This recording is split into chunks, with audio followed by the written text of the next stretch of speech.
If you're a retailer stuck in an Oracle ULA and worried about audits or rising costs, you're not alone. We worked with a nationwide retailer, over 1,000 stores, 8,000 employees, and $3 billion in annual revenue. They were in the final year of a 5-year Oracle Unlimited license agreement, and the pressure was on. Growth had slowed, their ULA usage wasn't maxed out, and Oracle was pushing hard for a $20 million renewal, tied to moving their systems to Oracle Cloud. The retailer didn't want to be locked into Oracle Cloud, and they didn't want to overpay. But Oracle hinted that if they didn't renew, an audit might be coming.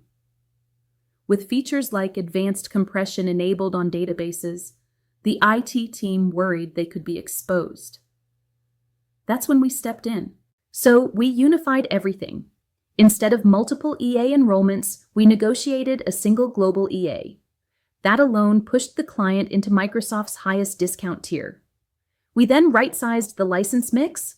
Roughly 5,000 users kept E5, but over 6,500 shifted to E3, plus add-ons where needed. For Azure, we avoided overcommitting by negotiating a phased approach. Start small, scale later at the same discount if the IoT rollout grows. The result? A 26% cost reduction, over $5 million saved across the 3-year term. Just as important, they now have one global contract, centralized license visibility, and the flexibility to adapt licensing as their business evolves. If your organization is navigating fragmented Microsoft contracts across countries, we can help. Let Redress Compliance show you what a unified, cost-effective Microsoft agreement really looks like.